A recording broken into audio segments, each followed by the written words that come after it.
एक प्रसंग बड़ा सुंदर स्मरण में आता है, कभी आप स्मरण में लेंगे उस प्रसंग।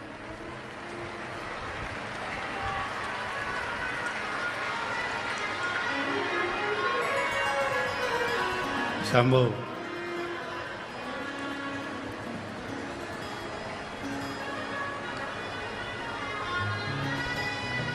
बोल बम का नारा है। भगवान शिव का एक बड़ा भारी स्मरण आता है सुषेण में।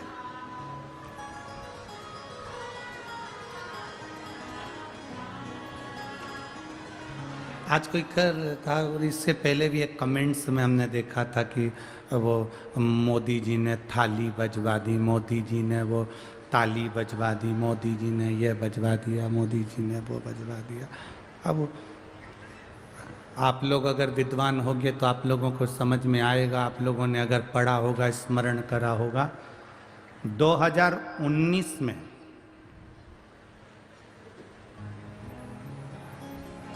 अयोध्या के टेंट में जो राम जी विराजमान थे,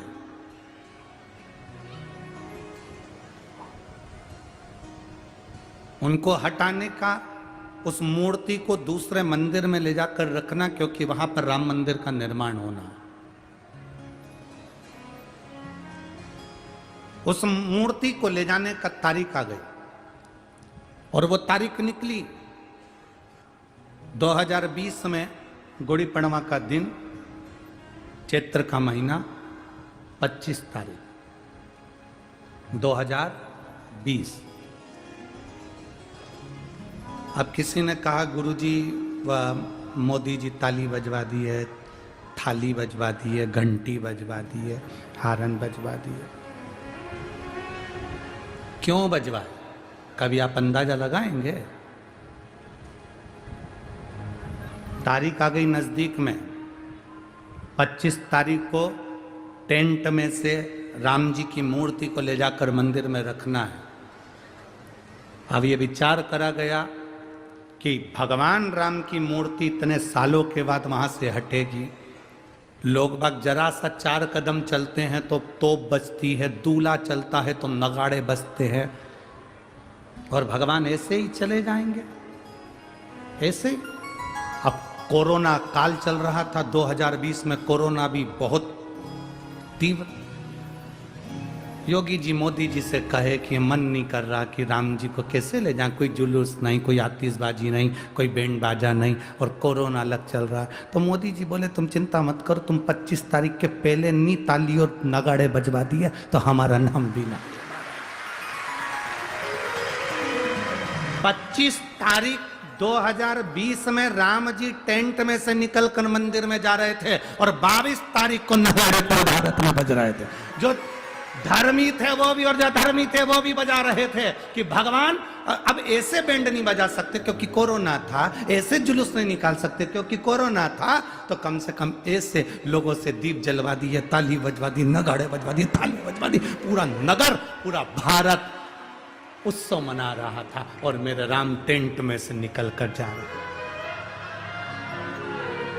अब फिर वही क्रम, घर घर में अलग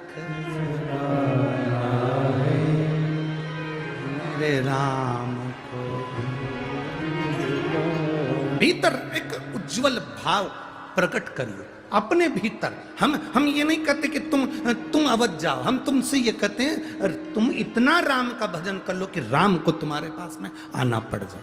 शबरी के दरवाजे पर राम आए थे, सुग्रीव के पास में राम आए थे, मातंग बाबा के पास राम आए थे, संत ऋषि निषाद सबके पास राम पहुंचे थे। राम साधारण नहीं, हर एक के पास पहुंचते हैं।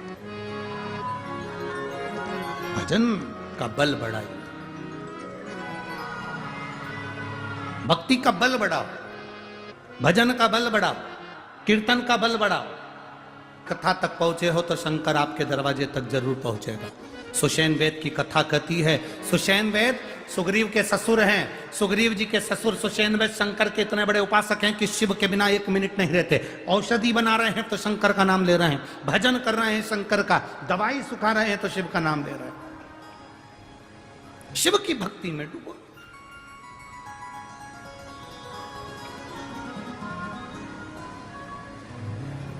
कोई जरूरी है क्या कि दिखावा कर कर ही भगवान का भजन करोगे?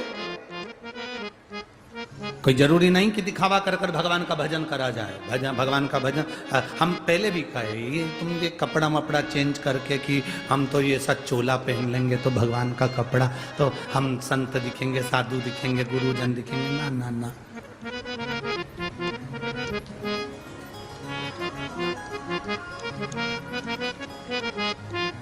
सुंदर दिखने के लिए कितनी मेहनत करते हो सब लोग। बोलो बोलो, ईमानदारी की बात बोलो रीजी जी। सुंदर दिखने के लिए कितनी मेहनत करती हो? 2 घंटा तो कजन कौन कौन से 3-4 ट्यूब रखे हैं उसमें बाथरूम के अंदर, एक एक करके लगाती, फिर पानी से धोती, फिर कोई दूसरा ट्यूब ले आई। वो तो एक बार हमें कहीं ठहराया था और ना जाने किसका कमरा था, उस कमरे में बहुत सारे ट्यूब रखे थे, साबुन नहीं था तो हमने निकाल के उससे धोया से तो मालूम पड़ा। तो पहला ट्यूब तो ऐसा था कि बिल्कुल एकदम चिकना चिकना था, उससे धो लिया। दूसरा ट्यूब ऐसा था कि उसमें ना जाने क्या क्या दर आ रहा था, कचरे जैसा अंदर ऐसा दर आ रहा था, मालूम पड़े पूरा चेहरा ही उससे छिल गया। और फिर तीसरा ट्यूब ऐसा था कि उसको धो तो वो छूटे ही नहीं, पानी ही नहीं पकड़े, पानी नहीं, धो के थूका। दो। अब कितना आप सहज भाषा में लीजिए कि सुंदर बनने के लिए आप कितना प्रयास करते हो। एक ट्यूब लगाया, पानी से धोया, साबुन लगाया, पानी से धोया, और टावल से मुंह भी ऐसे रगड़ के नहीं पोछा, जैसे बेचारे जेंट्स लोग तो बेचारे रगड़ के पोछ ले, और जी तो पोछ। और 25 बार कांच में 25। और फिर बाद में तैयार होने का समय आया, किसी को भी तैयार होते हुए कभी मत देखना, कभी। आंखें,